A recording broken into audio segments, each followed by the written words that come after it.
बिक्रम दैमारिया ना लाग्रा ना होग्रा ना बियो आन्दलन खालामग्रा नामा बे सासे ठिकादारसोमोन दिनै माने BPF नि हां थिफु थिफु समाव फैनानै माने ससियेल मिडियायाव ओंखारनानै जानला मानला बुंबाय थाबानो ना स्कुल प्रभिन्सियेलाइज जागोन ना कलेज प्रभिन्सियेलाइज ना बिक्रम दैमारिया बेखौ मावनो हायो ना मा खालामनो हायो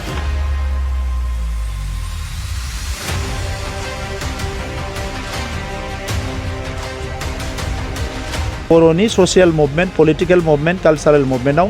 कुनु पदे बिक्रम दैमारि होननाय एम्फौ मासेबो नुफेराखैमोन आं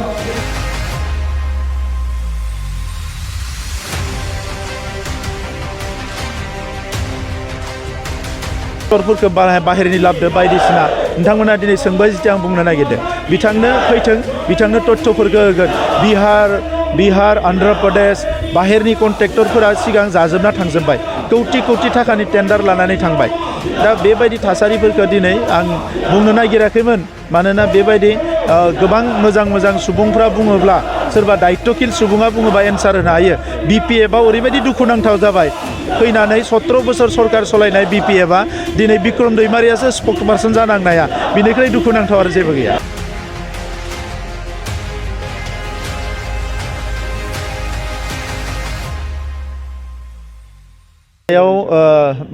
जिखौ बुंदों आङो बिखौ जेबो रोङा होननानै सानो जे बे जेबो मिथिया आरो बेहा कुनु समाजारि दायित्व गैयै मानसियासो बेबायदि बुंनो हायो कलेज प्रभिन्सियेलाइज जानांगौ होननानै बिक्रम दैमारिया मालाबाबो सोमावसाराखै जों सोमावसारदों स्कुल प्रभिन्सियेलाइज जानांगौ होननानै बिक्रम दैमारिया मालाबाबो सोमावसाराखै जों सोमावसारदों जोङो थांनाय 15-20 बोसोर फरायसालिया प्रभिन्सियेलाइज जानांगौ फरायसालिमाया प्रभिन्सियेलाइज जानांगौ मास्टारनि साख्रिया जानांगौ लेखा सम मथे मोननांगौ बेफोर सोमावसारनायाव जों दङमोन बिक्रम दैमारि होननाय एम्फौबो नुवाखैमोन आं बेवहाय दा गोदानै बिथाङा हाग्रामा महिलारिनि उनथिं थानानै गावनि राजखान्थि लाबालाबनि थाखाय बायदिसिना बाथ्रा बुंदों आं बिथांखौ बुंदों जे बेबायदि बाथ्राखौ बुंनो नाङा आसाम सरकार आरो BTR सरकार सावरायनानै बे 10 खान कलेजखौ प्रभिन्सियेलाइज खालामनाय जादों आरो काउन्सिलखौ अथराइज खालामदों जे काउन्सिला बेखौ प्रभिन्सियेलाइज खालामनांगौ आरो SOPD फान्डनिफ्राय बिथांमोननि सेलारिखौ होनांगौ आरो जि समाव आसाम सरकारा 2025 आव एमेन्डमेन्ट लाबोबावगोन बै समाव बे गासैबो कलेजा प्रभिन्सियेलाइज जागोन बिनि अनगायैबो बाखि थालांनाय कलेजखिनिखौबो प्रभिन्सियेलाइज खालामनो थाखाय जों आसाम सरकारजों सावरायगासिनो दङ दा बेवहाय बिक्रम दैमारिया ना लाग्रा ना होग्रा ना बियो आन्दलन खालामग्रा नामा बे सासे ठिकादारसोमोन दिनै माने BPF नि हां थिफु थिफु समाव फैनानै माने ससियेल मिडियायाव ओंखारनानै जानला मानला बुंबाय थाबानो ना स्कुल प्रभिन्सियेलाइज जागोन ना कलेज प्रभिन्सियेलाइज ना बिक्रम दैमारिया बेखौ मावनो हायो ना मा खालामनो हायो दा नंखायनो जाय खामानि मावदो बेखौ डिसकारेज खालामनाङा बर'नि social movement political movement cultural मुभमेन्टआव कुनु पदे बिक्रम दैमारि होननाय एम्फौ मासेबो नुफेराखैमोन आं दा नंखायनो दिनै बिथांनि बुंनाय बाथ्राफोरखौ रावबो खेराया बिथाङा गावनो बाब्राबगोन गावनो सेस जागोन बिथाङा जोंनि समाव बुंबाय थादो जे कन्ट्रेक्टरफोरखौ बाहेरनि लाबदो बायदिसिना नोंथांमोना दिनै सोंबाय जिथु आं बुंनो नागिरदों बिथांनो फैथों बिथांनो तथ्यफोरखौ होगोन बिहार आन्ध्र प्रदेश बाहेरनि कन्ट्रेक्टरफोरा सिगां जाजोबना थांजोबबाय कौटि कौटि थाखानि टेन्डार लानानै थांबाय दा बेबायदि थासारिफोरखौ दिनै आं बुंनो नागिराखैमोन मानोना बेबायदि गोबां मोजां सुबुंफ्रा बुङोब्ला सोरबा दायित्वकिल सुबुङा बुङोबा एन्सार होनो हायो BPF आ ओरैबायदि दुखुनांथाव जाबाय फैनानै 17 बोसोर सरकार सलायनाय BPF आ दिनै बिक्रम दैमारियासो स्पक्सपारसन जानांनाया बिनिख्रुइ दुखुनांथाव आरो जेबो गैया दिनै दरं उदालगुरि समष्टिनि जोंनि BTR एरियानि जिखिनि एसेम्ब्लि दङ बिनि गेजेराव टंला जि जोंहा समष्टि दङ बिनि स्टेरिं कमिटि दाबाय दसे उनाव भेरगावनि दागोन बिनि उनाव माजबाद आरो उदालगुरिनिबो दानाय जागोन बिनि उनाव तामुलपुर दागोन बिसेसकै दरं उदालगुरि समष्टियाव जिखिनि BTC पार्ट गोग्लैयो बे ओनसोलाव जोंनि जिखिनि केम्पिं बियो जोबोद मोजाङै सोलिगासिनो दङ आरो एबार जोबोद मोजां NDA नि थाखाय नैबे बिसायख'थिया जोबोद मोजाङैनो दङ मानोना थांनाय 10 बोसोराव प्राइम मिनिस्टार नरेन्द्र मदि बिथाङा जिखिनि खामानिखौ मावबाय बियो रायजो राजाफोरनि गोसोखौ जै खालामनो हादों बिथाङा रायजो राजानि अननाय मोननो हादों आरो रायजो राजाजों बिथाङा कानेक्ट जानो हादों बिनिखायनो नैबे जि बिसायख'थि लकसभा बिसायख'थि बेखौ नरेन्द्र मदि बिथांनि नामाव जिहेतु गेलेगासिनो दङ दा बेवहाय बिजाथिया दिल्ली दिलीप शइकियाब्लाबो नरेन्द्र मदि बिथांनि थाखायनो जों गेलेगासिनो दङ बिथाङा थामथि खेबनि थाखाय भारतनि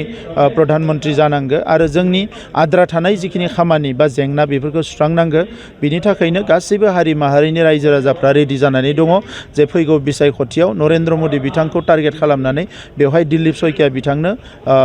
फामे बिबारनि सावगारियाव भट होगोन बेयो रोखा जादों दा बेनिखायनो स्टेरिं कमिटिखौ दानानै स्टेरिं कमिटिया इलेक्सननि बायदि फोसावदिंनाय हाबाफारिफोरखौ रनसायगोन आरो बे हिसाबैनो फोसावनाय हाबाफारिया सोलिगोन जों बा बिपिएफनि माने जिखिनि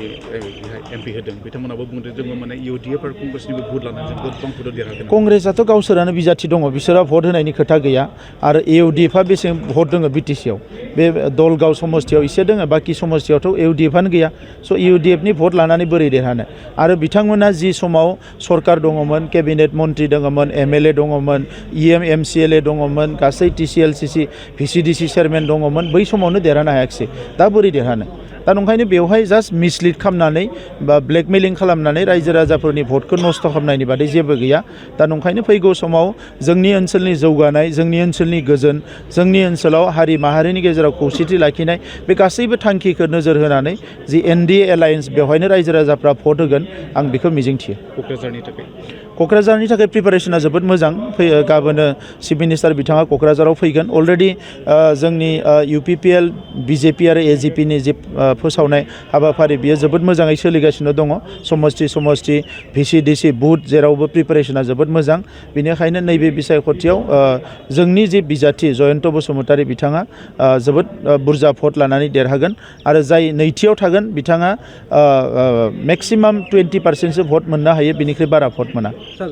समाजारि बिजोङाव जिथु नोंथांनि सायाव सासे सुबुङा ब्लेम लाबोबाय थादों बायदि रोखोमनि डाटा लानानै बिनि सायाव सोर बुंदों बेखौ मा बुंदों समाजारि बिथिङाव आदसा कलेजनि सायाव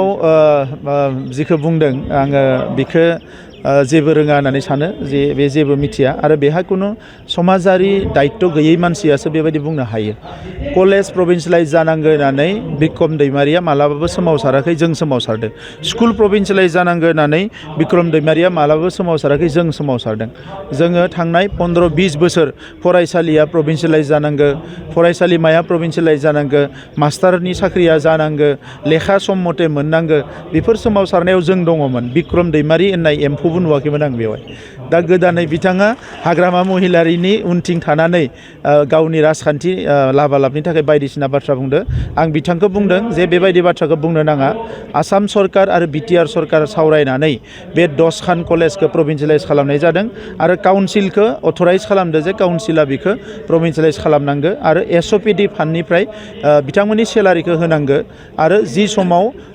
आसाम सरकारा 2025आव एमेन्डमेन्ट लाबोबावगोन बै समाव बे गासैबो कलेजा प्रभिन्सियेलाइज जागोन बिनि अनगायैबो बाखि थालांनाय कलेजखिनिखौबो प्रभिन्सियेलाइज खालामनो थाखाय जों आसाम सरकारजों सावरायगासिनो दङ दा बेवहाय बिक्रम दैमारिया ना लाग्रा ना होग्रा ना बियो आन्दलन खालामग्रा ना मा बे सासे ठिकादारसोमोन दिनै माने बिपिएफनि हां थिफु थिफु समाव फैनानै माने ससियेल मिडियायाव ओंखारनानै जानला मानला बुंबाय थाबानो ना स्कुल प्रभिन्सियेलाइज जागोन ना कलेज प्रभिन्सियेलाइज ना बिक्रम दैमारिया बेखौ मावनो हायो ना मा खालामनो हायो दा नंखायनो जाय खामानि मावदो बेखौ डिसकारेज खालामनाङा बर'नि ससियेल मुभमेन्ट पलिटिकेल मुभमेन्ट कालसारेल मुभमेन्टआव कुनु पदे बिक्रम दैमारि होननाय एम्फौ मासेबो नुफेराखैमोन आं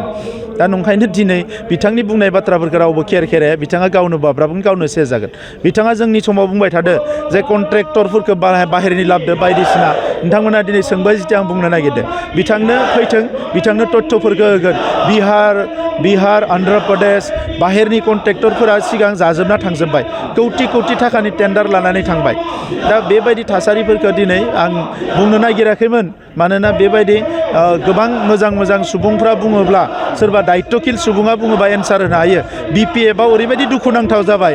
फैनानै 17 बोसोर सरकार सलायनाय बिपिएफआ दिनै बिक्रम दैमारियासो स्पक्सपारसन जानांनाया बिनिख्रुइ दुखुनांथाव आरो जेबो गैया